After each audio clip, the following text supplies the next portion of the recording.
स्वागत है आप सभी का ITI SKG स्टडी में। दोस्तों इस वीडियो में ITI electrician theory first year का कुछ इंपॉर्टेंट क्वेश्चन को करेंगे जो आपको CVT एग्ज़ाम के लिए इम्पोर्टेंट होगा। यह जो क्वेश्चन होगा वह निमी बेस्ड होगा जो आपको CVT एग्ज़ाम में पूछा जाता है। इस वीडियो में हम लोग 25 क्वेश्चन को पढ़ने वाले हैं, ठीक है। तो चलिए दोस्तों देख लेते हैं कि आखिर कौन सा क्वेश्चन किस टाइप से आता है। चलिए यहाँ पर देख लेते हैं। दोस्तों पहला क्वेश्चन है, इस सुरक्षा चिन्ह का क्या नाम है। यहाँ पे सुरक्षा चिन्ह का नाम पूछ रखा है। इस सुरक्षा चिन्ह का नाम क्या है। जैसे कि आप सभी ने जानते होइएगा जो सुरक्षा चिन्ह होता है वह 4 प्रकार से होता है। चेतावनी चिन्ह, आवश्यक चिन्ह, निषेधात्मक चिन्ह और सूचनात्मक चिन्ह। तो यहाँ पे एक सुरक्षा चिन्ह दे दिया गया है जो वर्गाकार है प्लस का आइकन का, और आपको बताना है कि सुरक्षा चिन्ह का नाम क्या है। तो बताइए आप लोग। देखिए यहाँ पे जो ये प्लस का आइकन है वर्गाकार है, इस सुरक्षा चिन्ह को हम लोग बोलते हैं सूचनात्मक चिन्ह। क्या बोलते हैं? सूचनात्मक चिन्ह। तो आप लोग ये ध्यान में रखिएगा कि CVT एग्ज़ाम के लिए इम्पोर्टेंट होता। चलिए दोस्तों अगला क्वेश्चन की ओर चलते हैं। दोस्तों अगला क्वेश्चन है, अगिन का समन क्या है। यहाँ पे अगिन का समन पूछ रखा है कि अगिन का समन क्या है। यहाँ पे 4 ऑप्शन दिया गया है और आपको बताना है अगिन का समन क्या है। दोस्तों अगिन का जो समन होता है, यदि अगिन का समन वह होता है जो अगिन की आपूर्ति से ऑक्सीजन की आपूर्ति आप अलग कर देते हो। अगिन को ऑक्सीजन की आपूर्ति से अलग करना अगिन का समन कहलाता है। तो इस क्वेश्चन का राइट आंसर कौन हो जाएगा? तो डी नंबर। अगिन को ऑक्सीजन की आपूर्ति से अलग करना अगिन का समन कहलाता। चलिए 3 नंबर देख लेते हैं। 3 नंबर क्या पूछ रखा है, निम्नलिखित में से भौतिक हानि कौन सा है।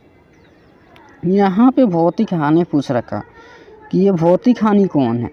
4 ऑप्शन दिया गया है और आपको बताना है। यहाँ पे पहला ऑप्शन है, ये नंबर है धूम्रपान, 2 नंबर है कंपन, 3 नंबर है क्षरण और 4 नंबर है रेडियो सक्रियता। तो दोस्तों जो भौतिक हानि जो होता है उसको हम क्या बोलते हैं? तो उसको हम बोलते हैं कंपन। कंपन को हम लोग भौतिक हानि बोलते हैं। चलिए 4 नंबर क्वेश्चन की ओर देखते हैं। अगला क्वेश्चन है, निम्नलिखित में से अगिन का रोधक को उपयोग करने का सही क्रम क्या है। यहाँ पे अगिन को रोधक को उपयोग करने का सही क्रम पूछा गया। दोस्तों आप सभी ने देखा होगा जो ITI में आप लोगों ने एडमिशन लिया होगा, वहाँ पे जो होता है वह यंत्र रहता है, अग्निशामक यंत्र रहता है। वहाँ पे देखते होइएगा वह यहाँ पे वही पूछ रखा है कि उस अग्निशामक को आप लोग कैसे उपयोग करोगे, पहला कैसे उपयोग करोगे। तो यहाँ जो है जब भी आप उसको उपयोग करने का बात आता है तो हम क्या करेंगे पहले जो है हम उसको खींचेंगे, फिर निशान लगाएंगे, उसके बाद हम घुमाएंगे, दबाएंगे, उसके बाद हम घुमाएंगे। पहले हम खींचेंगे, निशान लगाएंगे, उसके बाद हम दबाएंगे, उसके बाद हम घुमाएंगे। तो इस क्वेश्चन का जो राइट आंसर है वह ए नंबर हो जाएगा, ठीक है। खींचना, निशान लगाना, दबाना और घुमाना। चलिए अगला देख लेते हैं 5 नंबर। 5 नंबर क्वेश्चन आपसे क्या पूछ रखा है, 5S संकल्पना में निम्नलिखित में से कौन सा चरण स्टैंडर्डाइजेशन को इंगित करता है। यहाँ पे देखिए जो 5S संकल्पना में स्टैंडर्डाइजेशन को जो इंगित करता है वह कौन है। स्टैंडर्डाइजेशन को जो इंगित करता है वह कौन है? तो वह है चतुर्थ चरण। कौन है? चतुर्थ चरण। इस क्वेश्चन का राइट आंसर डी हो जाएगा, चतुर्थ चरण। चलिए अगला देख लीजिए। नेक्स्ट क्वेश्चन 6 नंबर क्वेश्चन आपसे क्या पूछ रखा है, निम्नलिखित में से प्लायर का उपयोग तार के हुक और लूप बनाने में होता है। कौन से प्लायर का उपयोग तार को हुक और लूप बनाने में होता है, बताइए। तो तार और देखिए यहाँ पे हम आपको समझाएंगे, तार के हुक और लूप को जो बनाने का काम करता है वह कौन होता है। तो वह जो प्लायर होता है उस प्लायर का नाम है राउंड नोज प्लायर। क्या है? राउंड नोज प्लायर, जो तार को हुक और लूप को बनाने में किया जाता है। चलिए अगला देख लीजिए 7 नंबर क्वेश्चन। नेक्स्ट क्वेश्चन क्या आपसे पूछ रखा है, पिंसर का क्या उपयोग है। यहाँ पे पिंसर का उपयोग पूछ रखा है। पिंसर का क्या उपयोग है? तो पिंसर का जो उपयोग होता है वह लकड़ियों से कीले निकालना होता है। क्या होता है? लकड़ियों से कीले निकालना। तो यहाँ पे देख लीजिए कौन सा राइट आंसर होगा, तो वो होगा सी, लकड़ियों में से पिन तथा कीले निकालना। ठीक है, पिंसर का उपयोग किया जाता है। चलिए 8 नंबर क्वेश्चन की ओर चलते हैं। यहाँ पे फिर से सुरक्षा चिन्ह दे दिया गया और आपसे पूछ लिया गया, तो सुरक्षा चिन्हों के बारे में आप सभी ने अच्छे तरीक़े से रीड कर लीजिएगा, क्योंकि एग्ज़ाम में सुरक्षा चिन्ह से आता ही आता। चलिए देख लेते हैं, इस सड़क सुरक्षा चिन्ह का क्या नाम है? यहाँ आप देखिए, यह एक सड़क सुरक्षा चिन्ह है और इससे आपको नाम पूछ रखा है, इसका क्या नाम है? तो दोस्तों ये जो सड़क सुरक्षा चिन्ह है इसको हम बोलेंगे कौन? तो इसको हम बोलेंगे आवश्यक चिन्ह। क्या बोलेंगे? आवश्यक चिन्ह। तो ये सब आप ध्यान में रखिएगा, क्योंकि निमी पर से है और सीबीटी में यही सब पूछ लेता है। चलिए 9 नंबर क्वेश्चन देखिए, मूल श्रेणी में सचेत चिन्ह के पश्च भाग का रंग क्या होता है? यहाँ पे मूल श्रेणी में सचेत चिन्ह के पश्च भाग का रंग पूछा है, जो उसका बैकग्राउंड होता है। मूल श्रेणी का सचेत चिन्ह का जो बैकग्राउंड होता है उसका, उसी के बारे में पूछ रखा है, भाग का रंग क्या होता है? यहाँ बताइए आप लोग। तो वह जो भाग होता है वह पीला होता है। क्या होता है? पीला होता है।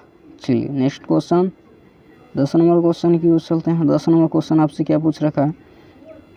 विद्युत उपकरण में लगी अग्नि हेतु कौन सा अग्निशामक प्रयोग किया जाता है? विद्युत उपकरण में लगी अग्नि हेतु कौन सा अग्निशामक प्रयोग किया जाता है? यहाँ पे अग्निशामक का प्रयोग किया जाता है। विद्युत में लगी आग को अग्निशामक का कौन सा उपयोग किया जाता है बताइए?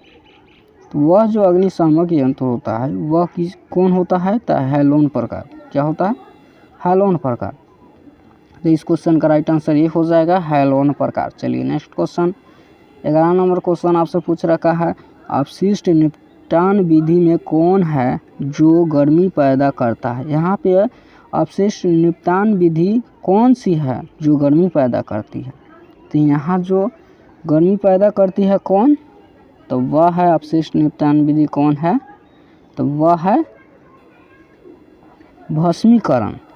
क्या है? भस्मीकरण। भस्मीकरण जो होता है वह अपशिष्ट निपटान विधि को जो गर्मी पैदा करती है। चलिए 12 नंबर क्वेश्चन चलते हैं। 12 नंबर क्वेश्चन क्या पूछ रखा है? धुएं से सुरक्षा के लिए किस व्यक्तिगत सुरक्षा उपकरण पीपीई का प्रयोग किया जाता है? सुरक्षा उपकरण जो होता है वह पीपीई का उपयोग किया जाता है। यहाँ पे जो धुएं से सुरक्षा हमको चाहिए, तो वह कौन सा सुरक्षा उपकरण है जो पीपीई का उपयोग किया जाता है? उपकरण है, यहाँ पे देखिए, धुएं से सुरक्षा के लिए किस व्यक्तिगत सुरक्षा उपकरण का उपयोग किया जाता है? यहाँ धुएं से जो हमको सुरक्षा मिलती है वह उपकरण कौन सा है? तो वह जो उपकरण है वह नाक कवच है। क्या है? नाक कवच। चलिए अगला देख लीजिए 13 नंबर क्वेश्चन, BIS का पूर्ण रूप क्या है? यहाँ पे 4 ऑप्शन दिया गया है और आपको पूछ लिया है BIS का पूर्ण रूप। BIS का पूरा नाम क्या होता है? तो ब्यूरो ऑफ इंडियन स्टैंडर्ड। तो इस क्वेश्चन का राइट आंसर बी हो जाएगा। आप सभी ने देख लीजिएगा, गौर से देखिएगा, उसके बाद ही मारिएगा राइट आंसर, क्योंकि सीबीटी एग्ज़ाम में काफ़ी सारे स्टूडेंट जो है वो भूल जाते हैं कि हाँ इसका क्या होगा। चलिए अगला क्वेश्चन है 14 नंबर क्वेश्चन है, भारी भार उठाने और स्थानांतरित करने के लिए किस पद्धति का उपयोग किया जाता है? यहाँ पे पूछ रखा है भारी भार उठाने और स्थानांतरित करने के लिए किस पद्धति का उपयोग किया जाता है? ऑप्शन ए है विंच। अब देखिए अगला क्या है, अगला ऑप्शन क्या है? क्रेन और स्लिंग और लेयर और रोल्स और मशीन चार्जिंग और प्लेटफॉर्म। यहाँ पे 4 तो ऑप्शन दिया गया है और यहाँ पे देखिए, यहाँ पे भारी भार उठाने और स्थानांतरित करने के लिए पद्धति का उपयोग पूछ रखा है। तो इस क्वेश्चन का जो राइट आंसर हो जाएगा वह होगा क्रेन और स्लिंग। क्या हो जाएगा? क्रेन और स्लिंग। इस क्वेश्चन का राइट आंसर बी नंबर हो जाएगा। चलिए 15 नंबर क्वेश्चन की ओर चलते हैं। आग बुझाने में स्टार्विन क्या है? यहाँ पे आग बुझाने का स्टार्विन पूछ रखा है। आग बुझाने का स्टार्विन क्या है? तो जल का उपयोग करके तापमान कम कर दीजिएगा तो आग बुझाने का जो टर्बाइन होता है क्या होता है? जल का उपयोग करके तापमान कम करना आग बुझाने का टर्बाइन कहलाता है। तो इस क्वेश्चन का जो राइट आंसर हो जाएगा वो हो जाएगा सी। तो चलिए अगला question, next question 16 number question क्या पूछ रखा है। देखिए यहाँ पे पीपी का नाम पूछ रखा है। यह जो पीपी है इसका नाम पूछ रखा है, बताइए पीपी का नाम क्या है? बताइए, यहाँ 4 ऑप्शन दिया गया है और आपसे पीपी का नाम पूछ रखा है। तो यह जो है इसको हम क्या बोलते हैं? तो ये जो है ये चित्र आपको पीपी का नाम पूछ रखा है। तो यह जो चित्र है यह हैंड स्क्रीन है। क्या है? हैंड स्क्रीन, हाथ साफ करने वाला, ठीक है, हैंड स्क्रीन। चलिए अगला देखिए, अपशिष्ट निपटान विधि कौन सी है जो बहुत सारी ऊर्जा बचाती है? अपशिष्ट निपटान विधि कौन सी है जो बहुत सारी ऊर्जा बचाती है? यहाँ पे पूछ रखा है बहुत ऊर्जा बचाती है, वह कौन सा अपशिष्ट निपटान विधि है बताइए। तो वह जो निपटान विधि है उसको हम बोलते हैं पुनर्चक्रण। क्या बोलते हैं? पुनर्चक्रण। चलिए नेक्स्ट क्वेश्चन 18 नंबर क्वेश्चन आपसे क्या पूछ रखा है, देखिए किस प्रकार की कृत्रिम श्वास विधि का प्रयोग उस पीड़ित के लिए करते हैं जिसकी छाती और पेट में चोट हो? हम किस कृत्रिम श्वास विधि का हम प्रयोग करते हैं जो पीड़ित जो होता है उसकी छाती और पेट में चोट लग जाता है, बताइए। तो वो जो श्वास विधि होता है वह कौन होता है बताइए। ऑप्शन ए जो है ये सॉफर विधि, बी मुंह से मुंह विधि और सी मुंह से नाक विधि और डी है नेल्स की भुजा ऊपर पीछे दबाव विधि, बताइए। तो जो 18 नंबर क्वेश्चन का जो राइट आंसर होगा वह नेल्सन की भुजा ऊपर पीछे दबाव विधि, ठीक है। इस क्वेश्चन का डी नंबर राइट आंसर हो जाएगा। चलिए अगला देख लीजिए 19 नंबर क्वेश्चन का क्या पूछ रखा है। 19 नंबर आपसे क्वेश्चन का जो है वह पूछ रखा है क्या, तो यहाँ पे देखिए किस प्रकार के व्यावसायिक स्वास्थ्य खतरे के कारण संक्रमण हो सकता? किस प्रकार के व्यावसायिक स्वास्थ्य खतरे के कारण संक्रमण हो सकता है बताइए। तो जो व्यावसायिक स्वास्थ्य के कारण खतरे का जो संक्रमण होता है वह होता है जैविक नुकसान के कारण। क्या होता है? जैविक नुकसान के कारण। चलिए नेक्स्ट क्वेश्चन 20 नंबर, यहाँ पे चित्र दे दिया गया है, यहाँ पे टूल्स दे दिया गया है और टूल्स औजार, टूल्स मतलब औजार। यहाँ पे इस औजार का क्या नाम है? यहाँ पे औजार दे दिया गया है और आपसे इस औजार का नाम पूछ रखा है, क्या होगा बताइए। तो यह जो औजार है यह लकड़ी से कीले निकालने का काम करता है। क्या करता है? लकड़ी से कीले निकालने का काम करता है। चलिए अगला देख लीजिए, दिल के दौरे से पीड़ित व्यक्ति को आप कैसे पहचानेंगे? दिल के जब दौरा पड़ जाता है जिसको हम हार्ट अटैक कहते हैं, दिल के दौरे से व्यक्ति से पीड़ित व्यक्ति को आप कैसे पहचानेंगे? जब भी व्यक्ति को दिल के दौरा पड़ जाता है तो आप पहचानेंगे कैसे बताइए। तो उसको पहचानने का एक तरीका है, जो होठ जो होते हैं ना, होठों के चारों ओर और नीला रंग हो जाता है। होठों के जो चारों ओर है ना वो नीला रंग हो जाएगा, तो वही दिल के दौरे पड़ने का वह पहचानने का एक कारण। चलिए अगला देख लीजिए 22 नंबर क्वेश्चन भी एक टूल्स दे दिया गया है और आपसे इस टूल्स का नाम पूछ रहे हैं। इस औजार का क्या नाम? ये औजार का नाम पूछ रखा है, बताइए इस औजार का क्या नाम।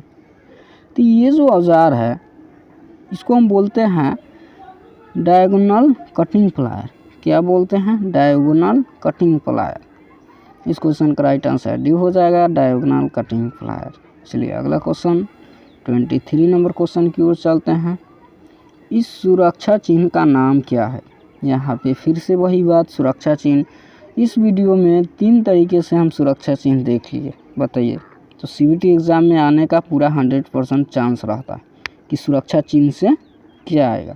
तो बताइए इस सुरक्षा चिन्ह का नाम क्या है, बताइए, कमेंट बॉक्स में ज़रूर लिखिएगा।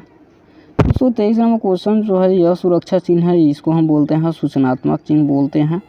क्या बोलते हैं? सूचनात्मक चिन्ह। तो इस क्वेश्चन का राइट आंसर डी हो जाएगा, सूचनात्मक चिन्ह। चलिए अगला देख लीजिए। 24 नंबर आपसे क्वेश्चन क्या पूछ रखा है? पीड़ित के रक्त के बहाव को रोकने के लिए क्या प्राथमिक चिकित्सा उपलब्ध कराई जाती है? पीड़ित के रक्त से बहाव को रोकने के लिए क्या प्राथमिक चिकित्सा उपलब्ध कराई जाती है, बताइए। तो जो पीड़ित का जो रक्त होता है वह चोट लगे हुए भाग पर दबाव डालना चाहिए। जब भी पीड़ित के रक्त बह रहा हो तो आप सबसे पहले क्या करेंगे? जैसे कि किसी का हाथ कट गया, ठीक है, तो उससे खून बह रहा है, तो आप सबसे पहले क्या करिएगा? तो उसको जो चोट लगा हुआ है वहाँ पे कटा हुआ है तो उसको आप बंद कीजिएगा कि ब्लड ज़्यादा ना बहे, ठीक है। तो हमें क्या करेंगे? तो पीड़ित के रक्त के बहाव को रोकने के लिए, जब भी पीड़ित का रक्त जो है खून बह रहा हो तो उसको रोकने के लिए आप सबसे पहले क्या कीजिएगा? तो वहाँ पे जो चोट लगा हुआ जो भाग है वहाँ पे आप हाथ से दबाइएगा, जो ब्लड रुक जाए। तो इस क्वेश्चन का जो राइट आंसर होगा कौन है? चोट से लगे हुए भाग को दबाव डालो। तो ये डी नंबर राइट आंसर हो जाए। चलिए 25 नंबर क्वेश्चन की ओर चलते हैं। 25 नंबर क्वेश्चन आपसे क्या पूछ रखा है? पीड़ित को बचाने हेतु क्या तत्कालिक कदम उठाना चाहिए? यहाँ जो है पीड़ित को बचाने के लिए जो तत्कालिक कदम होता है वह क्या उठाना चाहिए, बताइए। कदम उठाना चाहिए यदि वह अभी भी विद्युत शक्ति स्रोत के संपर्क में है। जो व्यक्ति बचाने के लिए हमें तत्कालिक हमको उठाना चाहिए वह अभी भी विद्युत के संपर्क में है। अब बताइए हमको क्या करना होगा? तो हमको वही करना होगा जो संयोजकों को अलग करके, जो जितना जो संयोजक है उसको अलग करके शक्ति आपूर्ति को जब आप बंद कर दोगे तभी होगा। क्या होगा? संयोजकों को अलग करके शक्ति आपूर्ति को बंद करके। तो इस क्वेश्चन का राइट आंसर क्या हो जाएगा? तो डी हो जाएगा। तो चलिए दोस्तों यहीं पे वीडियो के एंड करते हैं। यदि वीडियो अच्छा लगा है तो एक लाइक ज़रूर कीजिएगा और चैनल पर नया हो तो चैनल को सब्सक्राइब कीजिएगा, ठीक है। यदि आपका कोई भी मन में डाउट है तो आप कमेंट बॉक्स में ज़रूर लिखिए, हम सबका रिप्लाई देंगे। चलिए दोस्तों वीडियो एंड तक देखने के लिए बहुत बहुत धन्यवाद। मिलते हैं नेक्स्ट वीडियो में।